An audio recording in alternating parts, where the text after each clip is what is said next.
Dans les représentations, Anubis est le dieu à tête de chien ou de canidé avec une forme humaine au niveau du bas du corps. Et n'oublions pas également qu'au niveau de la tête justement de ce fameux canidé, les oreilles assez longues font qu'on le caractérise et qu'on le reconnaît assez facilement. La couleur noire, souvent utilisée pour le représenter, en statue notamment, n'est pas un grand hasard puisque le noir, cette couleur noire, cette matière noire, est censée représenter le limon fertile du Nil. Donc autrement dit, une forme de renaissance par le biais justement de ce limon fertile. On le retrouve également sous une forme de chien noir, mais cette fois-ci avec une bandelette autour du cou.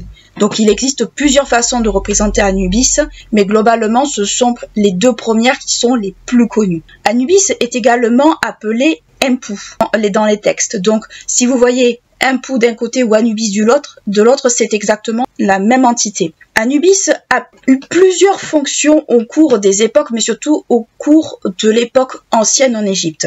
D'abord seigneur des nécropoles, seigneur du monde des morts, il est devenu petit à petit, avec le fait que Osiris les supplantait en tant que seigneur des morts, il est devenu une divinité psychopompe, autrement dit une divinité accompagnatrice des âmes au moment de leur mort. Anubis, aux yeux de beaucoup d'historiens, est considéré comme un des dieux les plus anciens, voire plus anciens que Osiris lui-même. Étymologiquement parlant, ces derniers, donc les historiens, n'ont pas trop d'informations au niveau de son nom par rapport justement à cette ancienneté. Par ailleurs, pour revenir à l'aspect d'Anubis, le fait de le qualifier de dieu chacal est une erreur de vocabulaire, est une erreur d'appellation, car à l'époque, le chacal, comme on l'entend maintenant, n'était pas présent en Égypte. On parlait plus de chien sauvage, de loup des sables, mais certainement pas de chacal comme on pourrait l'entendre aujourd'hui. Donc faites très attention quand vous parlez d'Anubis. Partez du principe que c'est un dieu à tête de canidé, mais certainement pas un dieu chacal en lui-même. Ce n'est d'ailleurs pas, on va dire, le seul dieu canidé,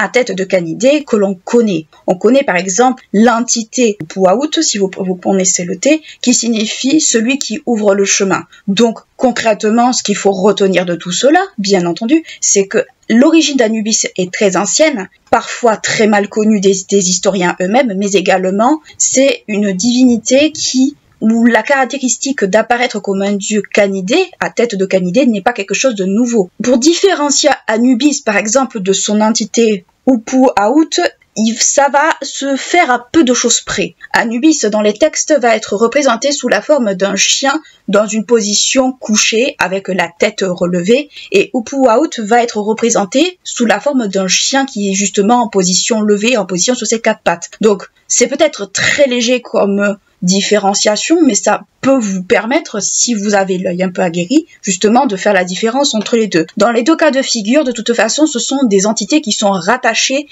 au monde en fait des morts. Concernant la naissance d'Anubis, c'est aussi un grand sujet de débat pour les historiens, car il n'y a pas forcément de notion très claire là-dessus, car on va bien le voir, il va y avoir plusieurs mères qu'on va attitrer à Anubis. Dans les mères qu'on va attitrer comme ayant enfanté Anubis, on va en retenir 3 pour des questions de facilité, et puis surtout parce qu'il y en a eu beaucoup d'autres. On va retenir Nephthys, Isis et Bastet. Bastet dans une très moindre mesure, et Bastet ce sera quelque chose de beaucoup moins connu, voire on va le mettre carrément de côté. Mais ça fait partie de cette ambiguïté au niveau de l'appartenance maternelle qu'on peut rencontrer. Ça peut paraître très gros, mais c'est le cas. En revanche, le père qu'on va retenir le plus souvent pour Anubis, ça va être Osiris. Ce sera celui qui sera considéré comme le père d'Anubis, et pas à notre connaissance.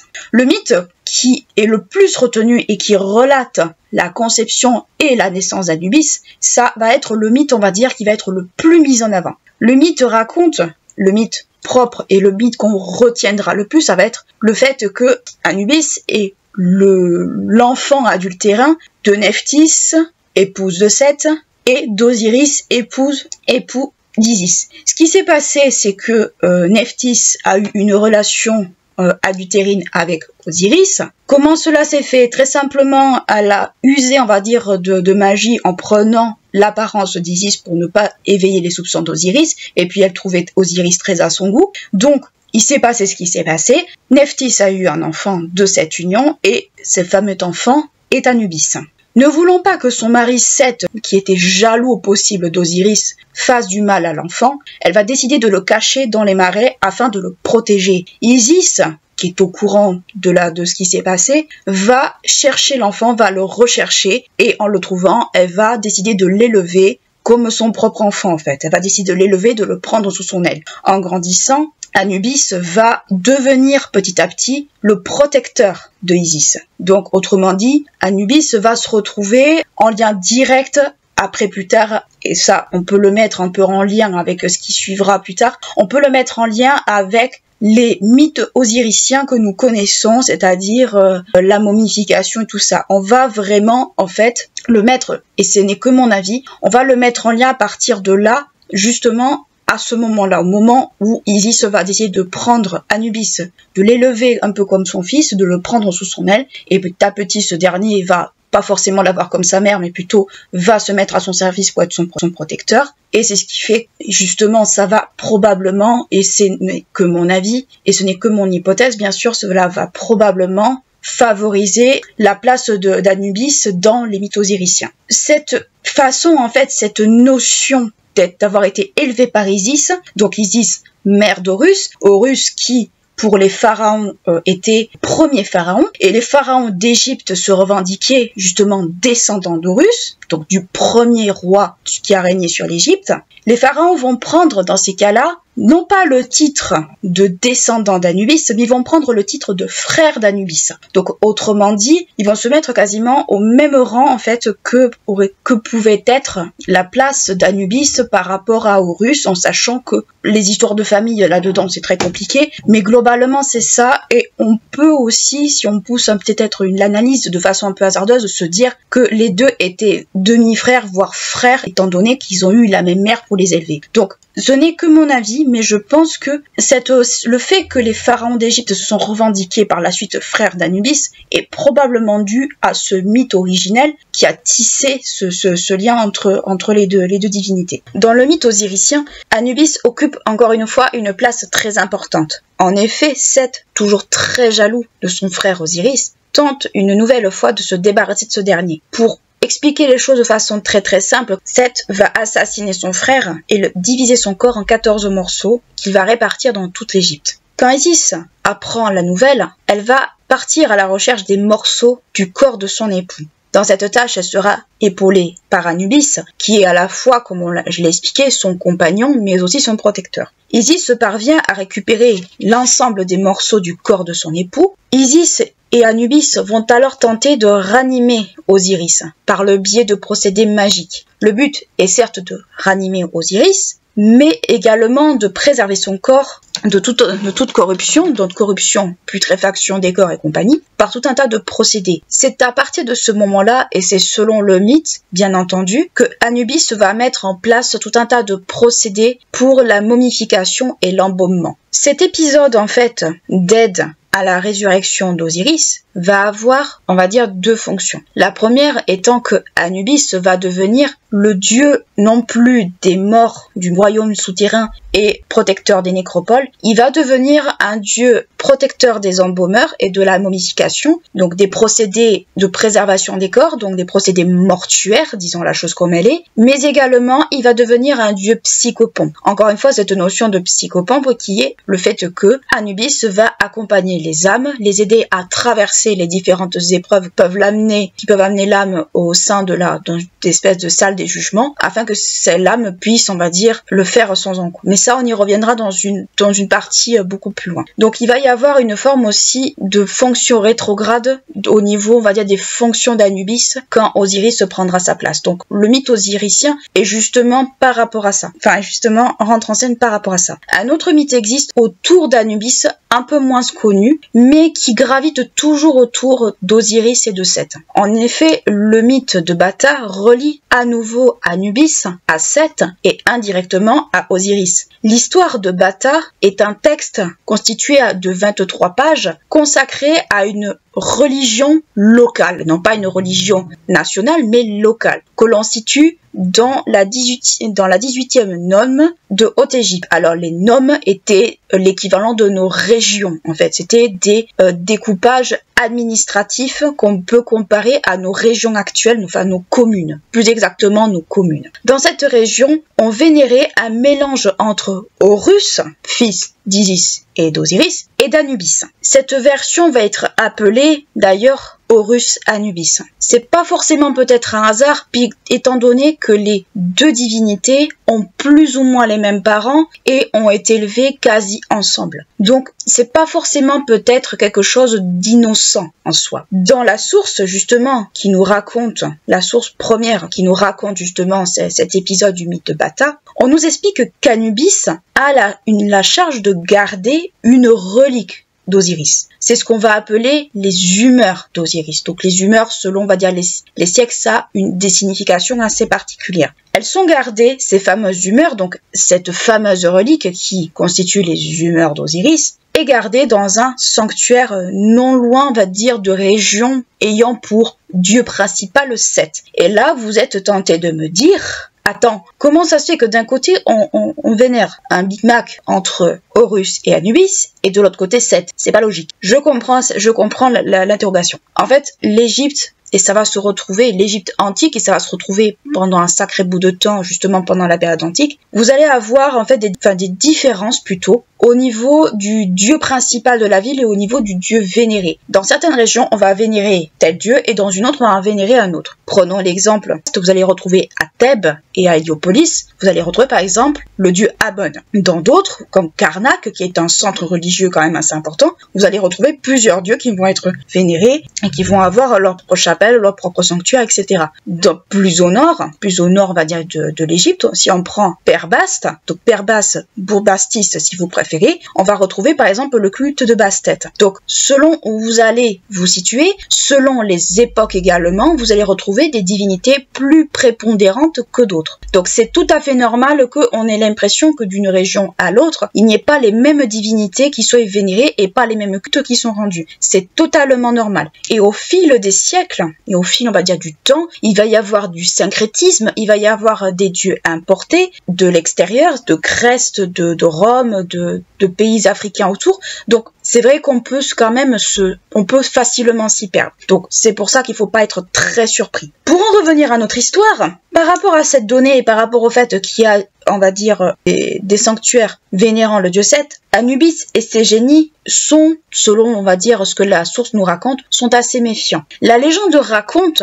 par rapport justement à ce climat de méfiance, supposé encore une fois dans la source, et ce sont des sources, il faut le rappeler, la légende raconte qu'un jour Seth, toujours extrêmement rancunier, extrêmement jaloux, extrêmement mécontent, et on va dire amer, toujours très jaloux de son frère Osiris, profite de l'absence d'Anubis, dont justement Anubis qui garde justement ce fameux sanctuaire de reliques, il profite de cette absence pour parvenir à s'introduire justement au sein de ce sanctuaire où était gardée cette fameuse relique d'Osiris. Pour s'y introduire, comment il s'y est pris puisqu'il était persona non grata? Tout simplement, il a pris l'apparence d'Anubis afin de ne pas éveiller les soupçons des génies qui étaient sur place. Et pour pouvoir peut-être voler ou détruire les savoirs, la relique d'Osiris. L'objectif était principalement le vol, histoire de quand même bien embêter son monde. Toutefois, il existe plusieurs versions sur les circonstances du vol justement de cette relique. Dans l'une d'elles, on raconte que les effets du charme utilisé par Seth seraient dissipés au moment où ce dernier a volé la relique. Dans une autre version qui est beaucoup plus retenue, Seth parvient à sortir justement des lieux, toujours sous l'apparence d'Anubis, et à s'enfuir et à traverser le fleuve, histoire d'avoir une longueur d'avance. En revenant, Anubis apprend les événements et se lance à la poursuite du voleur. Pour échapper à son poursuivant, Seth se transforme en taureau, histoire quand même d'aller plus vite et de pas réveiller les soupçons tant qu'à faire. Anubis finit par le reconnaître, par le rattraper, par lui attacher, histoire de bien l'humilier, les pattes, et commence à le battre, histoire quand même de bien rajouter une couche. Seth, alors, toujours sous sa forme de taureau, est ramené sur place avec les reliques placées encore une fois sur son dos. Donc, imaginez un petit peu la scène si vous avez une bonne imagination. Un dieu malfaisant, se faisant humilier par un dieu, on va dire, pour lequel il n'a pas forcément une grande sympathie, ça a de quoi rendre rancunier, franchement. Dans les textes, on nous raconte que, dans cette fameuse source, on nous raconte que Seth est alors nommé Saka, que l'on traduit principalement par dos de taureau, parce que, voilà, on suppose qu'il avait les reliques sur son dos. Ces événements sont repris dans un autre texte, mais cette fois-ci qui traite de la ville de Saka. Les historiens soulignent la division de ce texte en deux parties. Dans une première partie, on va relater, encore une fois, la fameuse tentative de vol de Seth par rapport à la relique d'Osiris. Donc, Seth va vouloir tenter de voler cette fameuse relique, mais il y a une petite quand même différence avec la première version que je vous ai racontée, c'est que cette fois-ci, ce n'est pas lui qui va y aller en chair et en os, non, il va déléguer la chose, c'est-à-dire qu'il va envoyer le chef de ses compagnons probablement de sa cohorte, de ses gardes du corps, c'est plutôt à prendre dans ce sens-là, un dénommé Débib, selon la source, il va l'envoyer sur place, mais malheureusement, ce pauvre bougre va être reconnu par un des génies d'Anubis et se faire décapiter.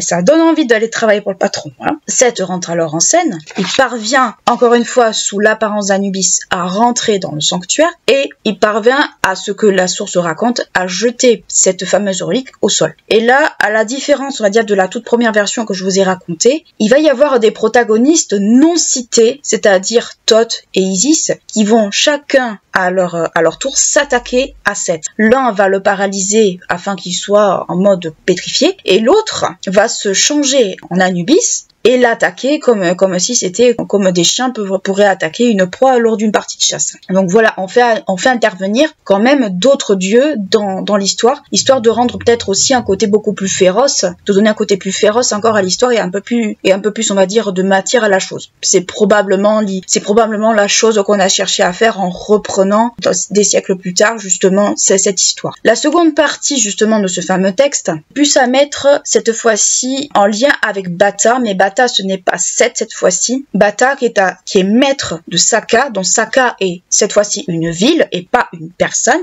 Et Bata cette fois-ci va qualifier Seth. Donc en fait il va y avoir deux nominations différentes pour une même personne. Donc qu'est-ce que nous raconte cette fameuse histoire, cette fameuse deuxième partie? Mais ça va nous raconter qu'en fait Seth, sous cette fameuse apparence de taureau, porte ces fameuses reliques sur son dos. Donc on suppose qu'il a quand même réussi à s'extraire du sanctuaire pour pouvoir se carapater. Mais que, malheureusement, Anubis est derrière lui, et c'est une iconographie qui va être extrêmement connue, et derrière lui avec une corde avec laquelle il lui a ligoté les pattes arrière, et il lui a quand même bien fixé les reliques sur le dos, histoire de bien l'humilier également. Donc, encore une fois, Anubis, dans ces histoires, va se poser en maître, en correcteur, en personne qui corrige quelqu'un, en personne, on va dire, qui fait la discipline. Et Seth va être encore une fois le grand perdant de cette chose, parce que justement, il a encore fait preuve de méchanceté. Et justement, ces versions-là montrent, alors c'est deux versions plus ou moins différentes, mais où le fond est le même, c'est où on montre que deux adversaires s'affrontent. Donc, dans cette version-là, encore une fois,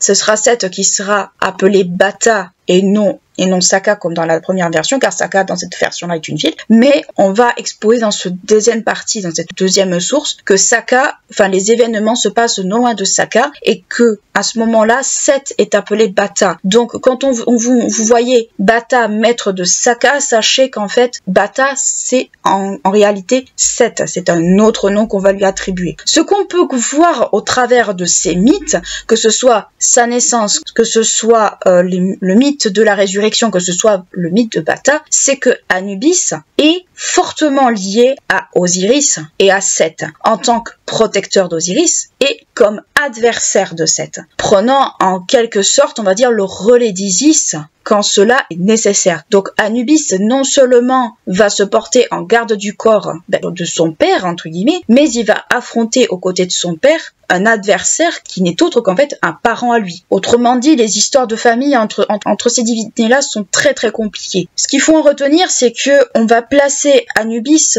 dans différentes postures également, mais aussi dans différents rôles. Vous avez le rôle, on va dire, du dieu primaire protecteur des nécropoles. Vous allez le retrouver bien plus tard en tant que dieu psychopompe, et là vous allez le retrouver en tant que dieu un peu comme un protecteur ou un peu comme un garde du corps. Donc Anubis va avoir, selon, on va dire, la place qu'on va lui accorder, certaines fonctions qui vont soit dénoter de ses fonctions primaires, soit qui vont se conjuguer. Dans tous les cas de figure, ce qu'il faut bien comprendre avec Anubis quand on pense à lui, c'est que c'est un dieu qui est fortement lié lié à Osiris, tant par la parenté que par sa fonction de protecteur, mais c'est également un dieu qui est en lien avec Seth. Dans beaucoup de mythes, vous allez retrouver Anubis et Osiris, vous allez retrouver Seth pas loin. Donc c'est ce qu'il faut retenir quand vous pensez justement à ces protagonistes-là. Osiris est le fils de Keb, la terre, et de Nout, le ciel. Il est le frère de Seth, Nephthys et d'Isis. Dans la vie religieuse égyptienne, Osiris a plusieurs fonctions. Dans un premier temps, il est considéré comme le dieu de la fertilité, notamment végétale, tout ce qui concerne en fait le renouveau et la création, enfin la naissance, on va dire, des végétaux, des plantes. Certains historiens le considèrent également comme le dieu de l'agriculture, mais celui qui a enseigné, on va dire, le culte des dieux, la façon de construire les temples, mais aussi qui a instauré la justice divine auprès des humains. Avec sa résurrection, suite à son décès et à sa réincarnation, si on peut dire, à sa résurrection, Osiris devient alors le dieu des morts, supplantant ainsi Anubis dans cette tâche. Anubis, ce dernier, va devenir un dieu psychopompe. Le dieu psychopompe est celui qui va accompagner les âmes au moment de la mort. Les mythes liés à Osiris sont liés à des histoires de jalousie fraternelle, mais aussi de vengeance. C'est notamment son frère Seth qui va s'en prendre à lui par 2 fois, tentant de se débarrasser de lui pour prendre un petit peu sa place pour gouverner l'Égypte et ainsi instaurer un climat de terreur et de chaos sur le pays. En effet, la première fois que Seth va tenter de se débarrasser de son frère, le dieu va utiliser un stratagème, on va dire, un peu plus soft que le second. En effet, la première fois, Seth va inviter son frère, donc le dieu Osiris, à un banquet pour assister à des jeux et autres festivités. Avant cela, Seth avait pris la précaution de faire fabriquer, alors ça va dépendre, soit on va parler d'un coffre, soit on va parler d'un cercueil, d'un sarcophage, parti du principe que c'était quand même, on va dire, un contenant, compartiment. Nous, on va utiliser le terme sarcophage. Il avait fait construire un sarcophage avant le banquet avec dans l'idée de piéger son frère à l'intérieur pour s'en débarrasser. Lors de ce banquet et de toutes les festivités autour, des jeux et tout ça, Seth fait amener le sarcophage par ses serviteurs et le présente à son frère. Il lui expliquait qu'en gros, il en ferait cadeau à la divinité qui arriverait à rentrer parfaitement dedans. Et là, vous voyez le chose venir. Osiris ne peut pas résister à ce défi et surtout, peut-être aussi un peu par curiosité, il tient à essayer justement ce fameux sarcophage. Et là, malheureusement, le piège se referme un peu sur lui. Il rentre dedans, mais les compagnons de Seth vont refermer le couvercle du contenant et ils vont également le sceller de façon solide de sorte à ce que Osiris meure étouffé et ne puisse pas en sortir. Le sarcophage va être ensuite jeté dans les eaux du Nil, donc on va dire jeté, on va dire de sorte à ce que ça vogue bien. À ce moment-là, Isis, son épouse, revient à être au courant des événements et décide de partir à la recherche de son époux sous la forme, pour se cacher et ne pas éveiller les soupçons de Seth, elle va prendre la forme d'une nourrice, donc d'une femme, d'une mortelle, afin de ne pas éveiller ses soupçons et pouvoir le rechercher tranquillement. Elle finit par retrouver le sarcophage sur les rives de Byblos et du coup pouvoir amener son époux, on va dire, en vie. La seconde fois va aboutir, on va dire, au résultat que l'on connaît tous. La seconde fois va être un assassinat. En effet, Seth, toujours extrêmement jaloux d'Osiris, toujours, on va dire, probablement très en colère que sa première tentative de le tuer ait échoué, il va décider tout simplement de l'assassiner, d'assassiner son frère, donc un fratricide, et de découper son corps en 14 morceaux. En effet, ces 14 morceaux sont dispersés dans toute l'Égypte. En apprenant la nouvelle, Isis de nouveau part à la recherche de son époux, en compagnie d'Anubis bien sûr, et ils vont retrouver à eux deux tous les morceaux. Sur 14, ils vont en retrouver 13, car le 13e, donc selon les sources, le phallus, entre guillemets, a été mangé par un poisson. Certains historiens pensent qu'il s'agissait, selon on va dire les descriptions qu'ils ont pu comprendre, il s'agissait d'une perche du Nil. Donc la perche du Nil, pour expliquer la chose un peu comme c'est un peu comme une sole. C'est un peu ce genre de type de poisson. Ça fait partie, on va dire, du mythe. Une fois,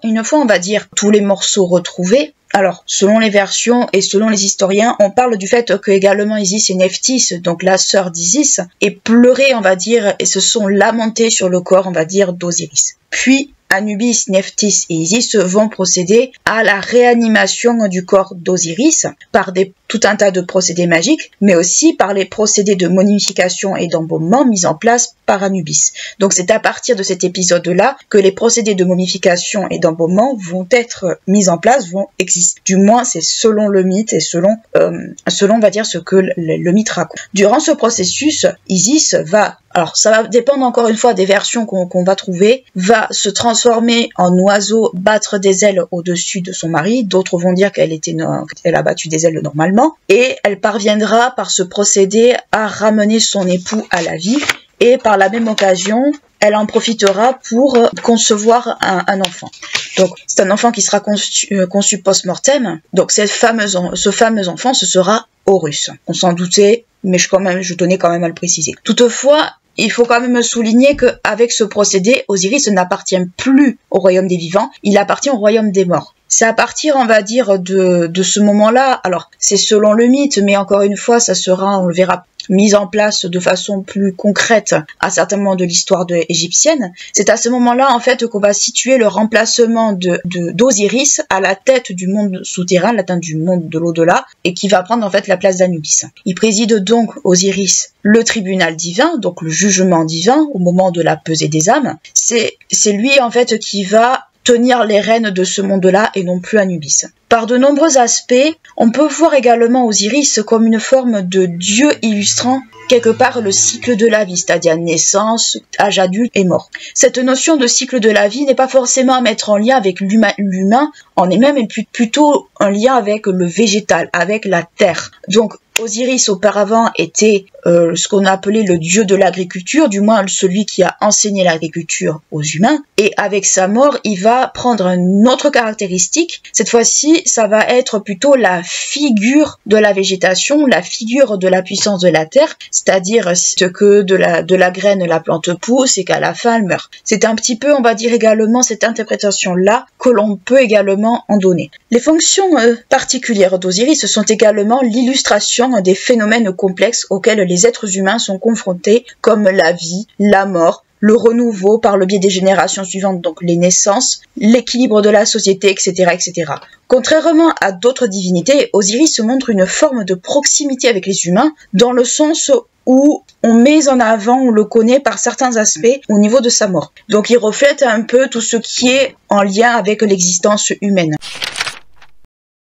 Fille de Ré, les origines d'Hathor sont sans doute des origines qu'on peut relier à la cosmogonie égyptienne. En effet, beaucoup d'historiens lui attribuent, notamment si on se réfère toujours à cette cosmogonie, la naissance de celui qu'on va appeler Horus l'Ancien. Il faut savoir que dans la religion égyptienne, il y a énormément d'Horus. Vous avez Horus l'Ancien, Horus le fils d'Isis et d'Osiris, et vous avez Horus l'Enfant. Vous en avez 2 ou 3 au sein de cette même religion. Le nom de Hathor en égyptien signifie demeure d'Horus ou maison d'Horus selon où on va se situer. Chez les Grecs, elle va être également présente dans les sources, mais sous le nom de Hathor. Donc il y a quand même une connaissance de la déesse Hathor et probablement aussi ce côté beaucoup plus ancien qu'on lui attribue. Dans la religion égyptienne, Hathor est considérée comme la déesse de l'amour, de la joie, de la danse, de la beauté, mais aussi de la maternité et aussi patronne des musiciens. Chez les Grecs, on aurait tendance à la rapprocher à Aphrodite pour certaines de ses attributions, mais on pourrait aussi pousser un peu plus loin en la rapprochant des rats, dont l'un des animaux fétiches est la vache, mais aussi on pourrait la rapprocher également à Artémis. Pourquoi Héra et Artémis, vous allez me dire, puisqu'on la rapproche d'Aphrodite avec notamment tout ce qui a rapport avec l'amour et la beauté? Parce que Hathor est la déesse de la maternité, et chez les Grecs, Héra et Artémis sont les déesses protectrices des femmes accoucheuses ou des femmes enceintes ou des mères de façon générale. Donc c'est pour ça que si on poussait l'analyse un peu plus loin, on pourrait la rapprocher de ces déesses-là. Ces différentes fonctions font que l'on peut l'associer également d'une certaine manière à toute forme de vie terrestre de façon générale, à la fois végétale, animale, humaine ou tout ce genre de choses. Hathor serait en fait une déesse mère que l'on pourrait rapprocher, si on voudrait encore plus pousser l'analyse, à Gaïa. Mais encore une fois, il faut prendre ça avec beaucoup de précautions. Elle a également aussi pour fonction, et on va le retrouver dans certaines appellations, elle est considérée comme une déesse mère nourricière des hommes et des dieux, au sens que c'est la vache céleste, celle qui protège les pharaons, celle qui on va dire, qui a mis au monde certains dieux. Mais c'est surtout déesse mère au sens où on disait des pharaons qu'ils étaient fils d'Hathor. Autrement dit, qu'ils étaient les fils d'Hathor, donc fils de la déesse mère, fils de la déesse nourricière.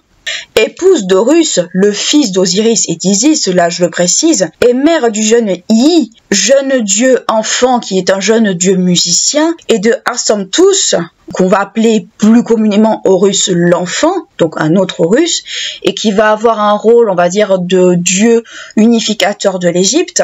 Elle peut être représentée sous plusieurs formes. Elle peut être représentée sous une forme anthropomorphique, autrement dit une forme humaine, c'est-à-dire la forme d'une jeune femme coiffée du disque solaire, encerclée par des cornes de vache. Un peu à la manière, on pourrait voir un peu d'une lyre, formant ainsi comme une sorte de couronne. Les cheveux d'Hathor dans ces représentations prennent un signe alors d'érotisme et ils ont aussi un signe de féminité. Et le symbolique va être poussé beaucoup plus loin car ces cheveux dans les représentations de base vont être et normalement faits en lapis-lazuli. Le lapis-lazuli est une pierre de couleur très foncée, bleu foncé, ce qu'on peut dire bleu profond, parsemée de taches un peu métalliques, un peu dorées, qui représentent chez les Égyptiens le ciel, mais les ciels des nuits étoilées.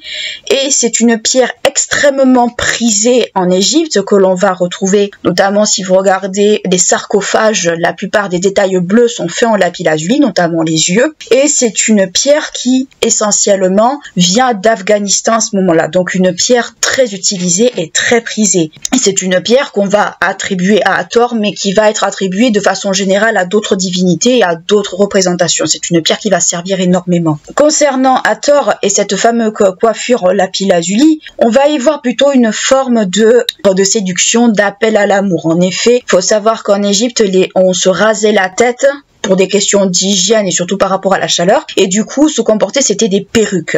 Et plus les perruques étaient en matériaux précieux, comme des vrais cheveux ou de la laine ou ce genre de choses, plus la perruque en fait était travaillée, plus elle avait un côté érotique et donc on sait à peu près à quoi ça pouvait bien servir. En fait, ça accentuait les attraits féminins et donc les attraits séducteurs. À côté de cela, puisque Hathor a justement cette fameuse couronne avec les cornes et le disque solaire, il va se poser un petit problème à savoir comment différencier Hathor des autres déesses égyptiennes, puisque cette couronne va être reprise à part de nombreuses déesses égyptiennes, comme par exemple Isis et bien d'autres. Si on regarde un peu les différentes représentations d'Hathor pour ne pas trop la confondre, dans certaines représentations, elle va avoir les oreilles bovines, c'est-à-dire, encore une fois, ce fameux rapport avec la vache céleste, donc avec une de ses apparences, et du coup, pour éviter de la confondre avec d'autres, elle va avoir ces espèces d'oreilles bovines, mais il ne va pas y avoir que ça, fort heureusement d'ailleurs. À côté de cette couronne, on peut citer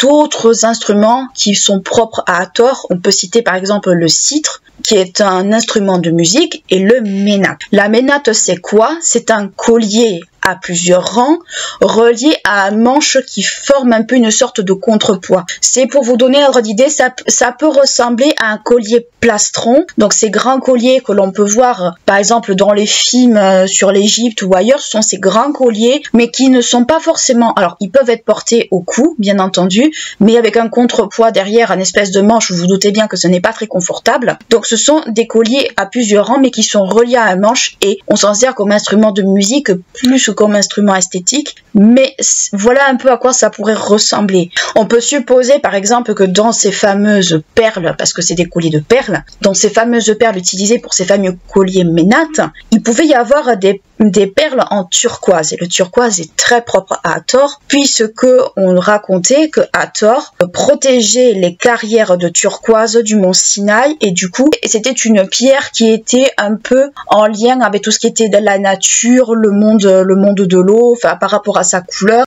Et la conjugaison entre le cithre, qui est un instrument de musique, et la ménate, c'était en fait de créer une sorte de musique que l'on décrit proche plutôt d'un bruissement de feuilles, de vent qui suppose un peu le vent qui passe dans les feuilles, et plus précisément du papyrus, et qui plaisait beaucoup à la déesse. Donc c'était quelque chose, on va dire, qui était fait pour apaiser la déesse. À côté de cette apparence humaine, parce que Hathor est très souvent représentée sous une forme anthropomorphique, donc une forme humaine.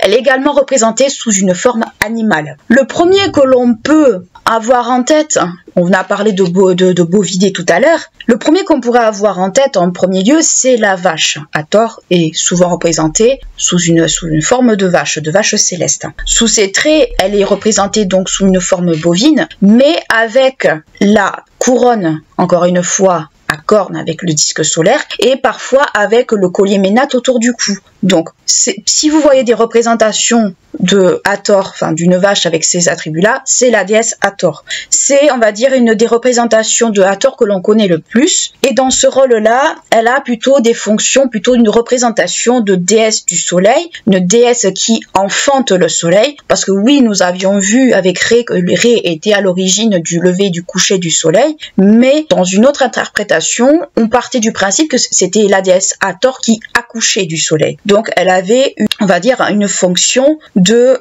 mère du soleil, dans le genre où c'est elle qui l'enfante et c'est elle qui le met au monde, entre guillemets. Mais elle avait également une autre fonction que nous verrons un tout petit peu plus tard, mais j'en parle juste maintenant pour un peu aiguiser la chose, c'est qu'elle avait aussi une fonction de, un peu pour accompagner les morts, de protéger les morts. Donc, elle avait un peu cette fonction de naissance et de renouveau, de naissance et de mort. On le verra, on en parlera un peu plus tard de la fonction justement d'accompagnatrice des morts qui est beaucoup moins connue, mais là je vous en parle juste un peu pour piquer un petit peu l'appétit. Si on la connaît sous sa forme de vache céleste, il y a une autre forme auquel on ne va pas penser d'entrée de jeu parce que on peut se dire mais pourquoi ? C'est l'apparence d'une lionne. Si jusqu'à présent nous avons vu une déesse douce, bienveillante, maternelle, extrêmement, qu'on pourrait qualifier presque de gentille, elle a néanmoins un côté féroce, un côté, on peut dire sombre, et c'est notamment celle de la lionne. Hathor peut être représentée dans certains cas sous les traits d'une lionne, puisque je vous rappelle que Hathor est fille de Ré, donc on peut dire que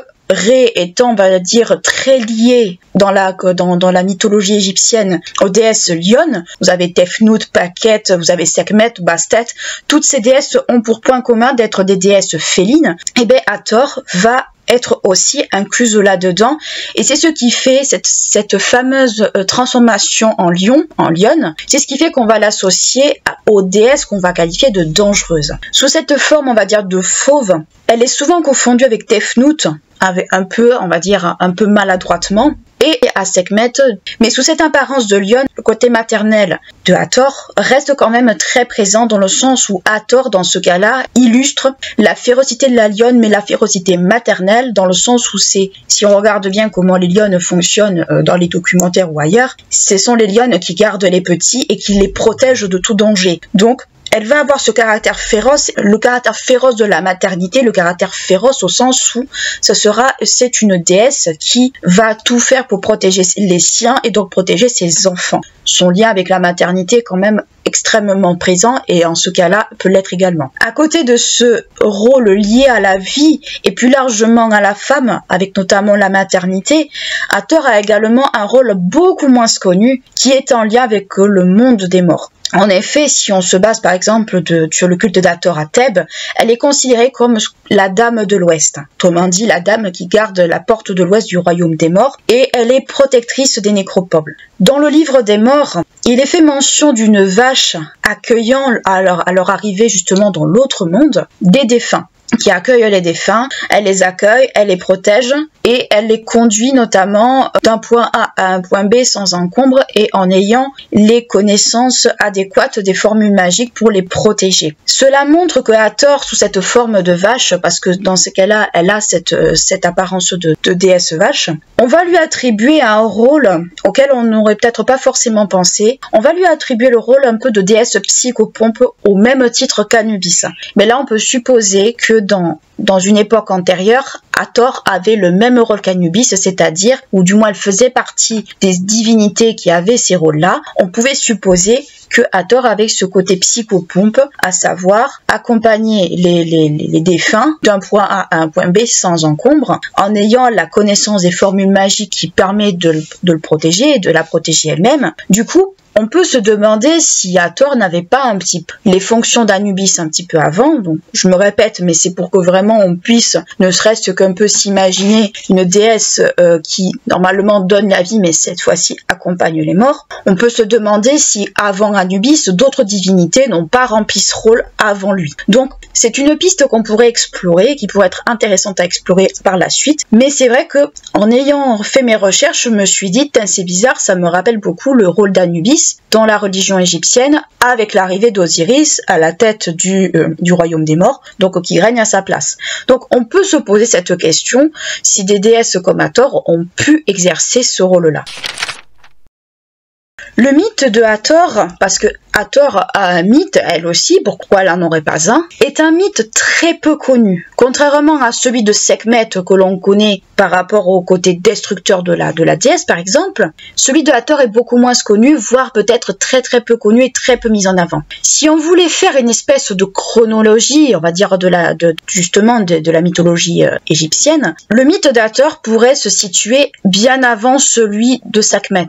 Donc si on voulait faire une petite chronologie, si on voulait s'y amuser, on pourrait le situer bien avant. En effet, avant que Hathor soit transformé en Sekhmet, devenant ainsi l'instrument de la colère de Ré, ce qu'on va appeler l'Uraïus, je m'excuse pour la prononciation, Hathor prenait déjà l'apparence d'une lionne féroce, mais le mythe qui va concerner Hathor n'est pas une Hathor vivant en Égypte, mais plutôt une Hathor qui vivait en dehors de l'Égypte, c'est-à-dire en Nubie. En effet, si on se réfère au mythe, Ré régnant alors sur l'Égypte, tranquille, Hathor vivait à ce moment-là, comme je disais, en Nubie, c'est-à-dire un pays en dehors de l'Égypte, et un pays avec lequel l'Égypte elle-même, avec les pharaons et compagnie, va avoir quelques petits accrochages. Et dans ce fameux mythe, Hathor a pris la forme d'une lionne féroce, mais surtout d'une lionne, on va dire, qui vivait pour elle-même et qui vivait sans, on va dire, entrave. Le dieu Ré, souhaitant la faire venir en Égypte et surtout de l'avoir auprès de lui, décide d'envoyer 2 divinités pour aller à sa rencontre.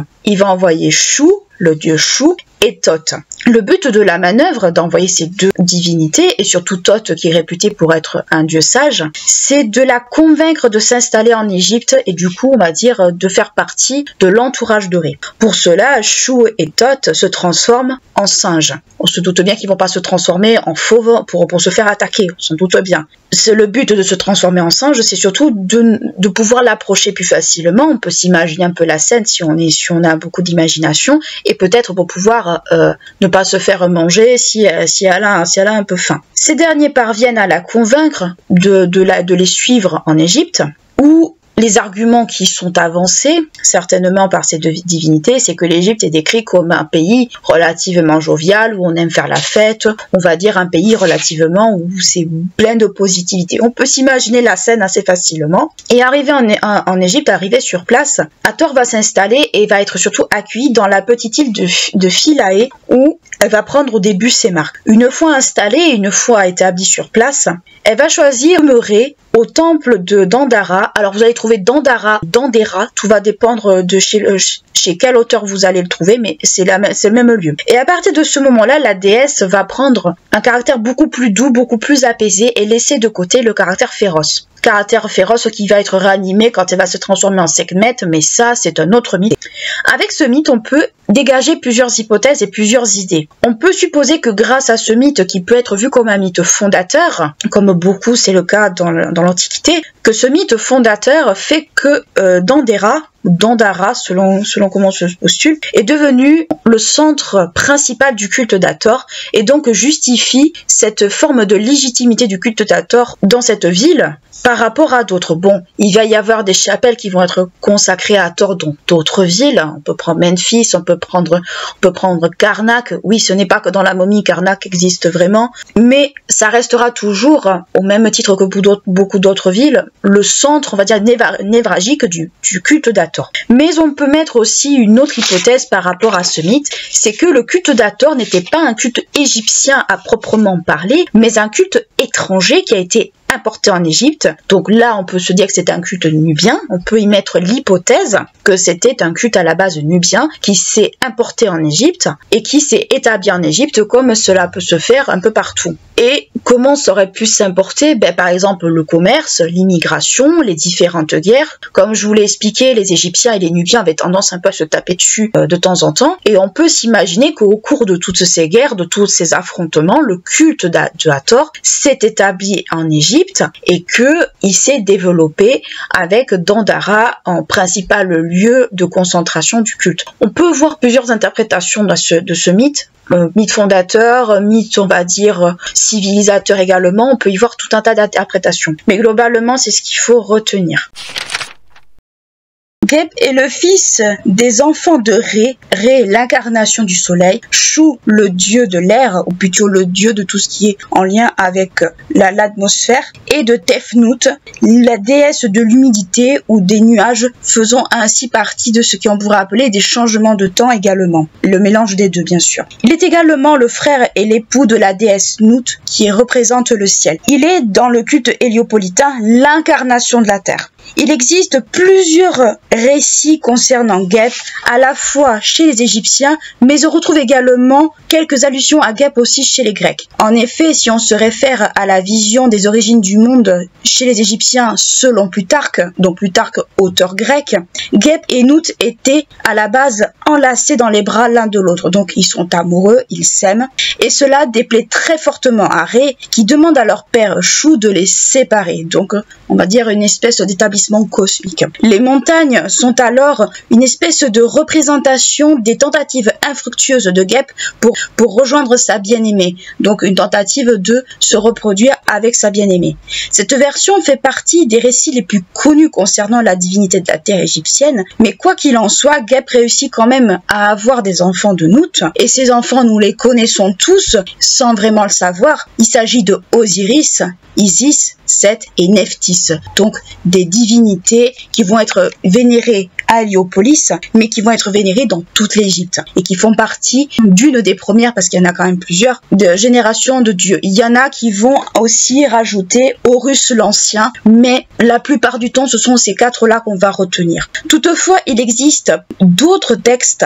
On attribue d'autres fonctions, d'autres attributions à Geb. En effet, dans un autre texte, on attribue à Geb la naissance de Ré. Donc Ré dans ce cas-là n'est pas celui qui est à l'origine du soleil, c'est Nout qui est à l'origine du soleil car elle accouche de l'astre tous les jours. Donc ça veut dire que concrètement Geb serait une divinité au-dessus de Ré dans ces versions-là. Cela place donc Geb à un rang qui est, on va dire, très supérieur, Geb va être alors qualifié de prince des dieux, et dans ce cas-là il va occuper une place de juge et il va rendre des jugements divins. Et par conséquent, si on suit cette continuité et si on regarde un peu les récits basiques de la religion égyptienne, c'est lui qui va restituer à Horus, le fils de Osiris et d'Isis, son héritage et non Ré.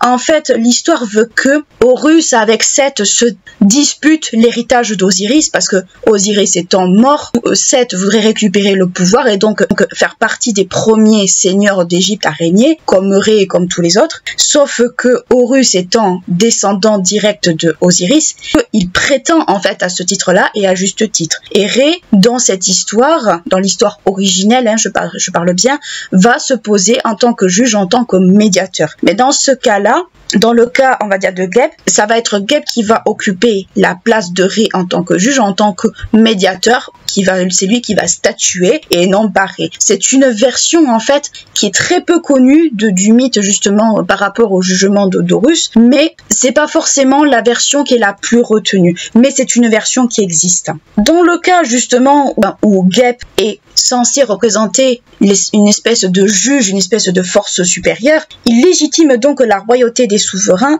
et cela est consigné dans le Mekès qui est alors un décret divin mais également qualifié de testament de Geb. Donc on voit quand même que dans cette version de Geb qui est prince des divinités, prince des dieux, il occupe en fait la place de Ré dans les versions les plus connues et on voit qu'on cherche à le légitimer d'une certaine façon.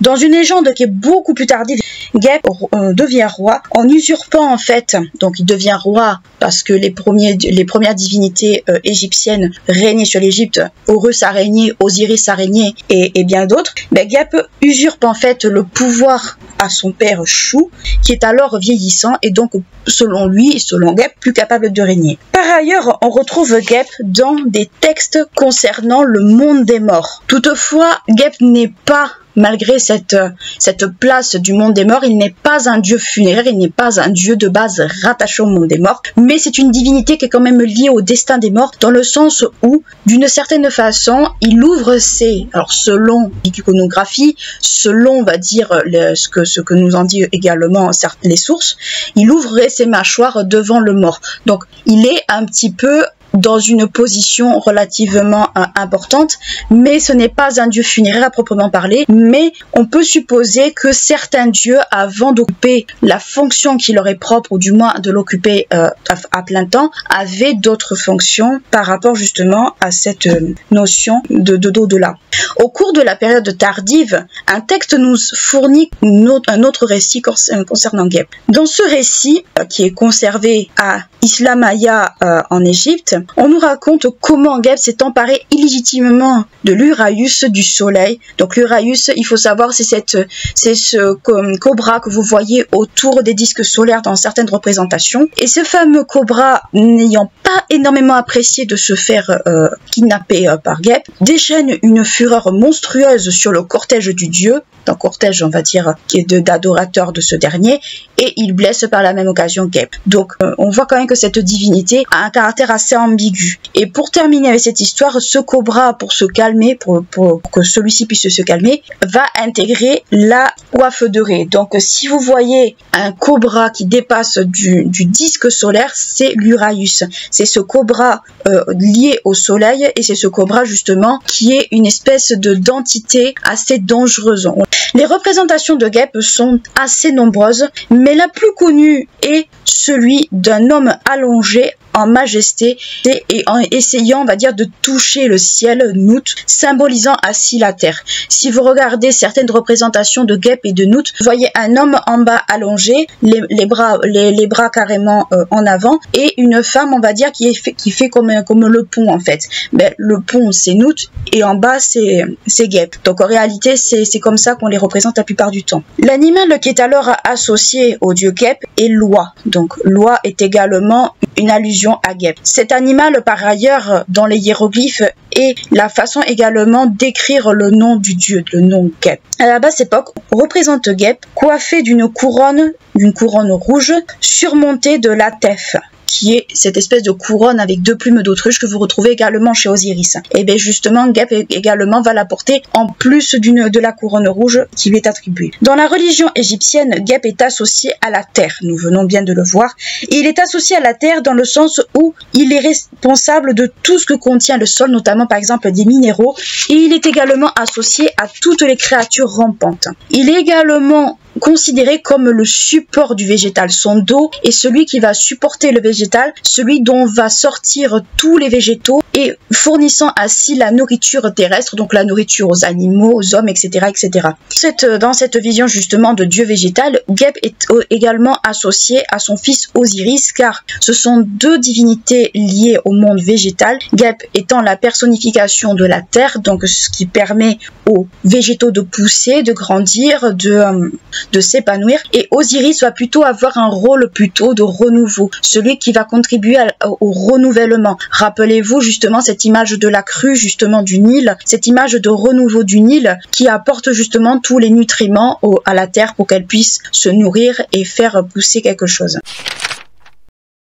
Bastet est une fille de Ré, tout comme Sekhmet et Hathor, le dieu du soleil, avec qui, nous l'avons vu, Sekhmet, Hathor, Bastet, avec qui ces trois divinités vont former une entité tricéphale. Comme certaines divinités que nous avons déjà abordées au préalable, Bastet n'a pas vraiment de mythe qui lui est propre. Ce n'est pas la première divinité qui est concernée et ça ne sera pas la dernière. Toutefois, elle est quand même présente dans le mythe quand Sekhmet a déchaîné sa colère sur les hommes parce que Ré le lui a demandé. Bastet apparaît une fois que Sekhmet ait été apaisé, que sa colère est apaisée et qu'elle se soit adoucie une bonne fois pour toutes. Ce qui montre encore une fois que Bastet est liée à la déesse dangereuse qui est représentée par Sekhmet, mais d'une autre manière également, elle est également reliée à Hathor, puisque Ré a fait passer Hathor à Sekhmet et Sekhmet à Bastet. Donc on voit quand même qu'il y a une espèce de boucle qui s'est formée. Tout comme Hathor et Sekhmet, Bastet est également une divinité solaire, encore une fois reliée à Ré et reliée aux deux autres sœurs. Bastet est une déesse musicienne. Et aussi, elle est considérée comme la déesse de la joie. Mais elle est également associée au foyer, puisqu'on l'a décrit comme étant la patronne du foyer. On pourrait la rapprocher de Hestia chez les Grecs, si on voulait. Mais également la protectrice des femmes enceintes, des enfants, et aussi des chats domestiques à qui on la relie le plus facilement. À cela, on la rapproche également d'une certaine manière à Hathor, puisqu'elle représente également la musique, mais aussi, et quelque part, elle est également liée aux enfants, puisqu'on dit bien que Hathor est celle qui nourrit les hommes, qui nourrit les dieux. Autrement dit, les hommes et les dieux peuvent être considérés comme les enfants de Hathor. Je mets ça entre guillemets volontairement, mais dans ce cas-là, Bastet peut être vue également comme une auxiliaire de Hathor, justement dans cette tâche. À prendre avec des pincettes, bien entendu, mais si on regarde bien, on pourrait facilement faire une petite hiérarchie entre les deux déesses. Elle est également, d'une certaine manière, reliée à Sekhmet, puisqu'elle est également considérée comme une divinité protectrice contre les maladies contagieuses, mais également contre les mauvais esprits. Ce qui fait qu'elle protège ainsi les humains des envoyés de Sekhmet. Donc, Bastet va être cette espèce de rempart entre Sekhmet et les hommes. Donc Bastet a également un lien avec la déesse dangereuse Sekhmet, même si d'une certaine manière, certains historiens vont quand même mettre dans le même panier également Hathor. À côté, on va dire, de tout ce qui peut la relier à Hathor et à Sekhmet, Bastet a d'autres pouvoirs que l'on connaît moins, c'est-à-dire des pouvoirs agissant également sur le caractère érotique, sur les énergies charnelles. On voit quand même que c'est une déesse qui est rattachée plus ou moins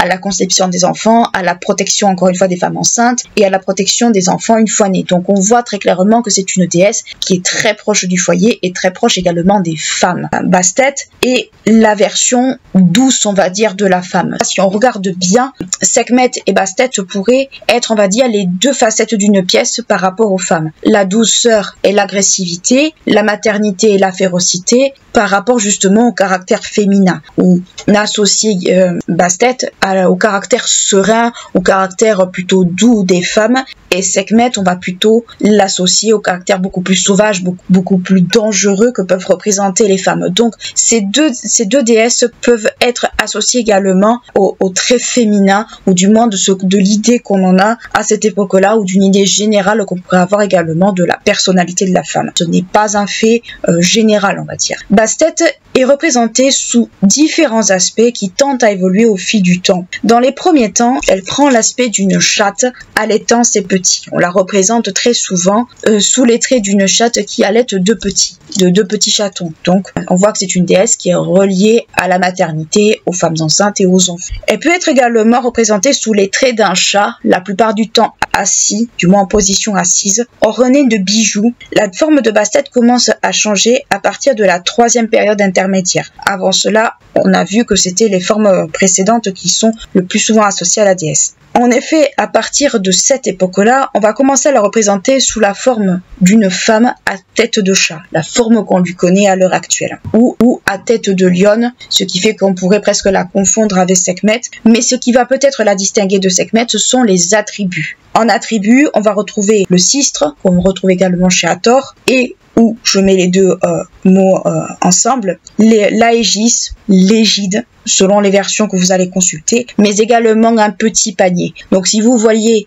une déesse féline avec ces trois attributs ou 2 sur 3, partez du principe que c'est Bastet, même si cette dernière a une tête de lionne. Le sistre est un instrument de musique qui est proche en fait presque d'une crécelle et que l'on associe également à Hathor. Donc on voit encore une fois ce fameux lien entre Bastet et Hathor. L'égide, si on regarde bien, est un espèce de pectral, un espèce de gros collier plastron en forme de demi-cercle. Et dans le cas de Bastet, il va être surmonté, ou du moins il va y avoir en plein milieu de ce gros collier plastron une tête de lionne surmontée du disque solaire. Donc encore une fois, un lien avec Sekhmet et un autre lien avec Ré, pour ne pas dire avec les deux. Et ces colliers, de façon générale, ou du moins quand ils sont très pesants comme celui-là, sont généralement accompagnés d'un ménate. Mais à ce niveau-là, on peut se demander si ce n'est pas une récupération d'un attribut, encore une fois, de Hathor. Et le collier ménate, en fait, va juste servir de contrepoids, parce que le collier ménate a, en fait, cette espèce de contrepoids derrière. Donc on peut supposer que là, le ménate, en fait,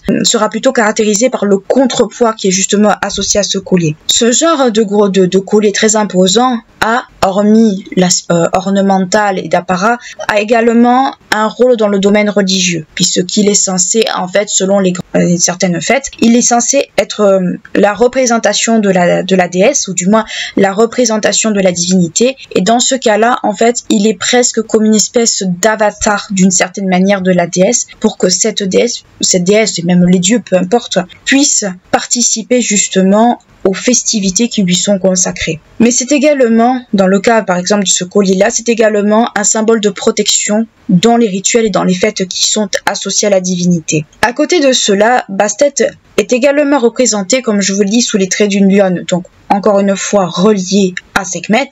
Et au moment des fêtes du Nouvel An égyptien, qui a lieu autour du 19 juillet, c'est du moins la date que les historiens ont fixée, et au moment justement de ces fameuses fêtes à l'honneur du Nouvel An, on représentait également la déesse sur des gourdes qui étaient censées recueillir l'eau provenant de l'inondation. Alors l'inondation, comprenez bien l'inondation du Nil, c'est-à-dire la crue du Nil, cette espèce de symbole de renouveau de la terre qui apportait ce limon fertile et qui permettait aux cultures de prospérer et de fleurir. Donc ce qu'il faut comprendre dans tout ce que je viens de vous dire, c'est que Bastet, Sekhmet, Hathor sont liés les unes aux autres. C'est vraiment en fait cette espèce de lien qu'on oublie très souvent parce qu'il ne sait pas, en fait un lien qui est souvent mis en avant, mais quand on regarde bien les attributs des unes, les attributs des autres, les fonctions, des fois ce sont des fonctions complémentaires, pour ne pas dire que ce sont des fonctions qui sont semblables. Il y a dans les attributs à Bastet des attributs que l'on retrouve également chez Hathor, le sistre, le ménate, tout ça fait partie des attributs de Hathor. Dans les pouvoirs également, dans les fonctions, nous l'avons vu, des fonctions qui relèvent de Hathor, d'autres qui relèvent de Sekhmet. Donc on voit que Bastet est un petit peu le chaînon manquant presque, ou pas dire le chaînon qui finit justement cette tricéphalité justement de ces entités et qui fait que ce sont des entités tricéphales. Quand on pense à l'une, on pense automatiquement aux deux autres, puisque quand on regarde bien les fonctions des unes, l'histoire des autres, elles sont toutes les trois liées.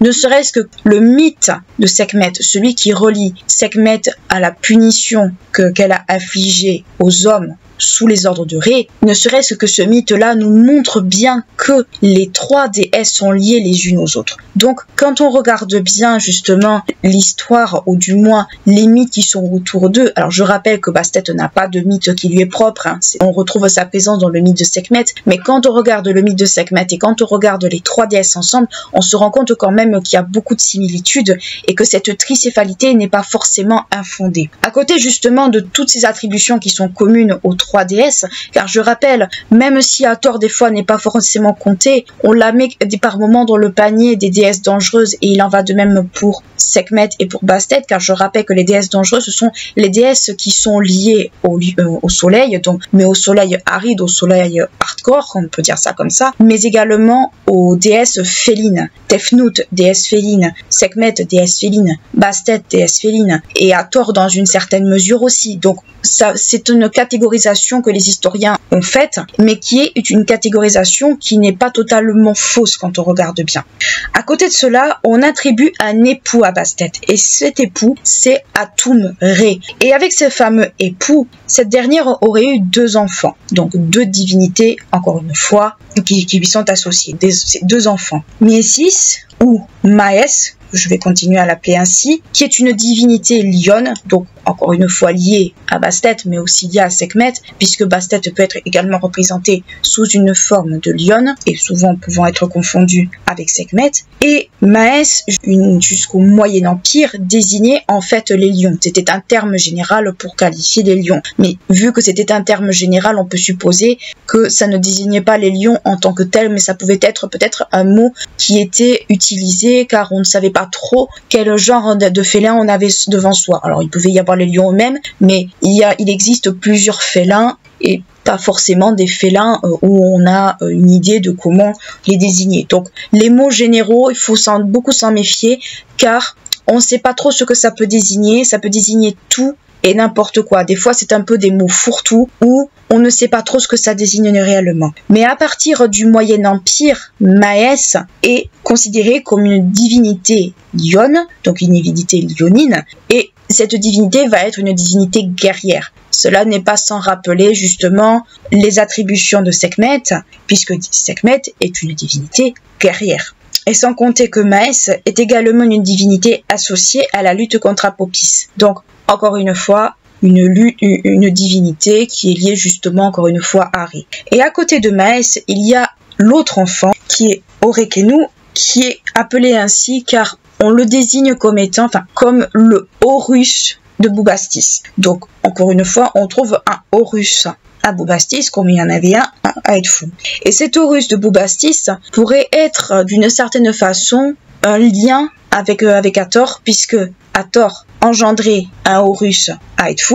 Là, on pourrait tout aussi bien la rapprocher encore une fois de Hathor, puisque elle engendre également un Horus, mais à Bubastis. Donc Bubastis, centre religieux et culturel de Bastet, Horus lié à Hathor, donc Horus est le mari de Hathor, et Hathor engendre également des Horus à Edfu. Donc quelque part, on pourrait quand même la relier encore une fois à Hathor, mais d'une certaine façon. Bastet représente, comme je vous l'ai dit, la forme sereine du caractère féminin, une forme de douceur, une forme, on va dire, une forme plutôt maternelle, contre une forme beaucoup plus féroce et dangereuse que pourrait représenter par exemple Sekhmet. Comme je vous l'ai expliqué, les deux déesses sont à ce niveau-là les deux facettes d'une pièce. Et c'est très souvent ces deux facettes qui sont les retenues de ces deux déesses par rapport justement au caractère féminin, au caractère de la femme. En Égypte, le chat est considéré comme un protecteur du foyer, puisque le chat, je vous le rappelle, est quand même très présent en Égypte. Ne disons pas que les chats étaient vénérés comme des dieux, dans le langage courant, du moins c'est ce qu'on dit. Le chat est un protecteur du foyer et c'est aussi le symbole, c'est aussi la représentation de la déesse au sein même des foyers égyptiens. Puisque je vous le rappelle, Bastet est considérée comme la patronne du foyer, on pourrait la rapprocher toute comme de Hestia chez les Grecs. La déesse apparaît dans les chapelles funéraires, notamment des femmes. Elle apparaît justement sur les parois de ces chapelles, mais dans une représentation plutôt où elle met en avant les qualités de maîtresse de maison, donc encore une fois liées au foyer. Les chats, encore une fois dans les foyers égyptiens, ou de façon générale, sont également ceux qui chassent les nuisibles. Donc comprenons bien, serpents, souris, tout ce qu'on veut. Donc les chats protègent le foyer, notamment des parasites et des rongeurs. Dans le monde imaginaire égyptien, le chat est également très présent. L'aspect du chat d'ailleurs fait partie des représentations de Ré, et notamment dans cette fameuse représentation qu'on a d'un chat terrassant un serpent, qui est alors une représentation d'Apopis. Alors cette représentation en fait du chat terrassant le serpent, il y a toujours en fait cette part d'énigmatique en fait dans cette représentation, puisqu'on va l'associer à Ré, mais aussi on va l'associer un peu tout un tas d'autres choses. Donc cette représentation du chat et du serpent reste quand même une représentation très énigmatique, dans laquelle on a beaucoup de mal en fait à dégager à la fois beaucoup de choses et pas grand chose en même temps. Le chat est également présent dans le livre des morts, qui est l'un des livres de base en Égypte, dans le chapitre 17, où un chat est également présent. La représentation, comme je vous disais, la plus connue, et c'est cette représentation qui suscite également beaucoup de fantasmes par rapport justement à cette figure du chat, la représentation la plus connue que l'on lui connaît, c'est celle d'un félin au pelage tacheté, avec des grandes oreilles bien pointues et de longues pattes, tuant un serpent avec justement un couteau. Les historiens voit dans ce félin un espèce de mélange entre le serval et le caracal, qui sont deux félins sauvages. Le serval, on commence un petit peu à le voir popper sur les réseaux comme étant presque un animal domestique, mais sachez que c'est un animal sauvage, c'est un félin sauvage, à cette peau tachetée, avec des taches qui ressemblent à un chat mais qui n'en est pas un. Et le caracal, qui est un animal également sauvage, un félin sauvage, ce sont des petits félins, hein, ce ne sont pas des gros félins, mais par contre, ce qui distingue le caracal et le serval, c'est la présence des oreilles, puisque le caracal a des oreilles pointues, un petit peu, beaucoup plus pointues même que le lynx. On voit quand même qu'il y a une espèce d'amalgame entre deux espèces félines qui pouvaient être très bien présentes en Égypte, et il est fort probable que les chats domestiques égyptiens étaient en réalité peut-être des chats issus de croisements ou d'une évolution justement de ces espèces-là, et il est probable qu'en Égypte ces espèces-là étaient présentes, ou du moins des ancêtres de ces félins-là, mais ce sont des félins qui sont pas des gros félins, mais qui sont des félins sauvages, et ce sont des félins surtout présents sur ce continent-là. Pour vous donner, si vous voulez, pour les fans de Marvel, Serval par exemple est également l'un des noms qu'on va attribuer à Wolverine, notamment par rapport justement à la tenue qu'il a. Donc pour vous dire qu'en fait justement cette représentation du chat, notamment de cette représentation du chat avec le serpent, suscite encore beaucoup d'énigmes et surtout beaucoup de fantasmes. Mais toutefois, il est vrai que quand on regarde bien le félin représenté, on peut se demander si ce n'est pas justement un croisement. Si on compare justement, puisqu'on vient parler de chats sauvages, on va dire, si on compare encore une fois Bastet et Sekhmet d'une certaine façon, le chat représente en fait l'aspect doux, l'aspect protecteur du foyer, cet aspect un petit peu familier qui nous est familier et que l'on aime et qui est associé à Bastet, alors que le lion a cet aspect beaucoup plus sauvage, beaucoup plus dangereux qui est lié à Sekhmet. Et je rappelle que le lion en Égypte est l'une des créatures le plus redoutées chez les Égyptiens, et c'est pour ça que si vous regardez par exemple Hamout, vous allez retrouver des caractéristiques du lion chez Hamout.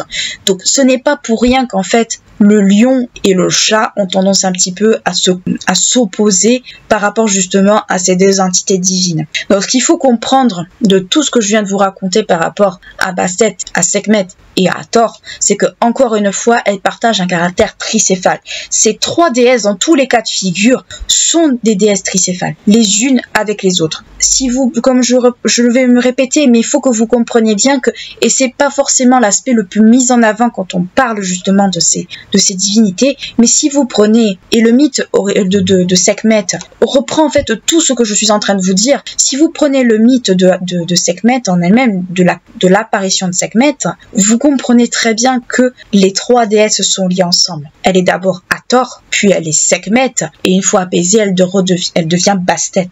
Donc en réalité, ces trois déesses sont liées, et ces trois déesses sont liées à Ré, dieu solaire, un des premiers dieux, pour ne pas dire le premier dieu, et c'est pour ça que des fois Atum et Ré sont des fois un peu confondus, mais ces trois déesses-là sont liées au même dieu, c'est-à-dire à Ré. Ce sont les trois filles de Ré. Si on voulait partir justement dans une filiation, on pourrait les voir comme les trois filles de Ré.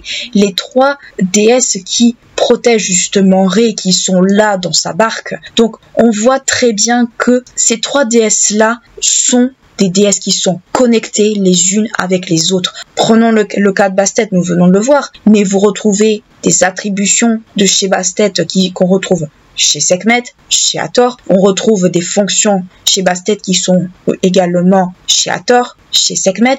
On voit très bien que ces trois déesses sont reliées et qu'elles ont une fonction qui sont une fonction liée à l'humanité, surtout par rapport à Hathor et à Bastet. Hathor est considérée comme celle qui nourrit les dieux, qui nourrit les hommes, qui protège les pharaons, qui est presque, allée d'une certaine manière, la mère des pharaons. Je mets le mot mère entre guillemets volontairement. Et Bastet est celle qui va protéger les enfants du commun, qui va protéger les femmes enceintes, qui va, par cette représentation de chatte qui allait ses petits, qui va nourrir quelque part justement ses enfants. Donc elle a également d'une certaine manière un aspect nourricier. Donc on voit très bien que ces trois déesses par leur fonction, et c'est pas la première fois qu'on voit des divinités reliées d'une certaine manière les uns avec les autres, on voit que ces trois déesses ont des fonctions communes. C'est pas toujours évident de dégager ces fonctions communes, mais on arrive plus ou moins à les distinguer les unes l'une des autres. Et on arrive plus ou moins à les associer plutôt les unes avec les autres.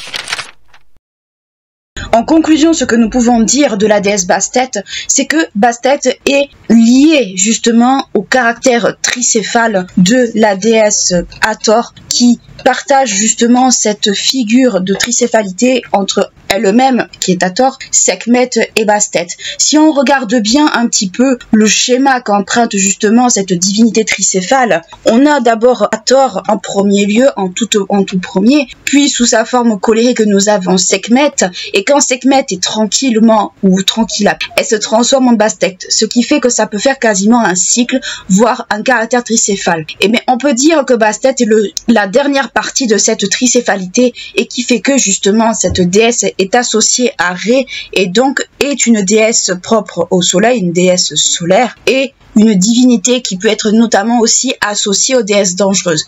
Pour les égyptologues, il existe plusieurs divinités dangereuses. Ce sont des divinités lionesques ou félines d'une certaine manière, mais les félins plutôt sauvages. Vous avez Tefnut, qui est une divinité panthère, représentée avec une tête de panthère. Vous avez Sekhmet, qui a le visage d'une lionne. Hathor dans une moindre mesure, car si vous vous souvenez bien, Hathor avait pris la forme d'une lionne quand elle est en Nubie, et Bastet d'une autre façon, car on représente Bastet par moment avec justement des caractéristiques du lion. Bastet est quand même très fortement lié à Sekhmet, nous l'avons vu dans cet épisode, mais nous l'avons vu aussi d'une certaine façon avec Sekhmet. Ce sont deux entités que parfois on a beaucoup de mal à distinguer et qui peuvent par moments s'entremêler. Bastet est également connu par son lieu de culte primordial qui est Bubastis ou Père Bast en égyptien, et Bubastis, tout comme beaucoup d'autres cités, beaucoup d'autres villes égyptiennes, est le centre culturel, justement le centre religieux de Bastet, et c'est ce qui fait que les chats, ou du moins ce qui va être associé à elle, va prendre une certaine forme de sacralité. Le chat en lui-même a une certaine forme de signification dans l'Égypte ancienne, mais il faut savoir une chose, c'est que le chat, même s'il était très respecté à certains endroits, ne l'était pas partout. Le chat a un caractère avant tout protecteur, mais protecteur du foyer, protecteur également des récoltes. Il protège notamment contre les serpents, contre les rongeurs qui pourraient menacer le grain ou ce genre de choses. Donc le chat a avant tout un caractère protecteur, mais protecteur domestique. Donc il y a dans l'Égypte ancienne, du moins dans certaines régions, dans certaines parties de l'Égypte, une forme de cohabitation pacifique ou de cohabitation harmonieuse entre le chat et les humains. C'est ce qui fait que on croit la plupart du temps que le chat avait une place importante en Égypte. C'est en partie vrai, mais ce n'était pas le cas partout. Dans certaines villes, le chat n'était pas sacralisé. Encore une fois, il faut bien comprendre que le culte de Bastet n'était pas répandu partout. Comme beaucoup d'autres cultes égyptiens, il y a des cultes qui se sont répandus partout. Le culte de Ré, d'Amon, nous en avons vu, ont perduré ailleurs, mais celui de Bastet est beaucoup plus localisé. Donc, c'est pas forcément un culte qui s'est répandu dans toute l'Égypte. Ça peut surprendre, mais malheureusement, c'est le cas. Il faut savoir aussi que le chat, malgré que c'est parfois oui, parfois non, a quand même une signification, a une importance particulière, puisque on va retrouver avec certaines momies des chats momifiés. En effet, les chats, au même titre que leur maître, étaient également momifiés afin que ce dernier accompagne justement le maître dans l'au-delà. Il y avait quand même une forme de volonté de vouloir à ce que le chat et le maître ne soient pas séparés. Le chat a également un rôle à jouer dans le livre des morts, nous l'avons vu, ce fameux chat qui terrasse justement. Alors, on n'a jamais trop su si c'était un chat ou si c'était une panthère. Tout ce qu'on sait, c'était que c'était une représentation féline qui était associée à Bastet et qui justement voulait être le chat qui terrasse le serpent Apopis ou Apophis selon les versions. Et c'est ce qui fait que ce fameux chat a quand même une importance principale, a une importance quand même centrale malgré tout. Le chat, non, que ce soit en Égypte ancienne, mais dans toutes les autres périodes historiques, que ce soit pas seulement en Égypte mais ailleurs, aura toujours une place de je t'aime moi non plus. N'hésitez pas à liker, clocher, à vous abonner à la chaîne. Moi je vous dis à très bientôt pour un nouveau podcast et d'ici là prenez bien soin de vous.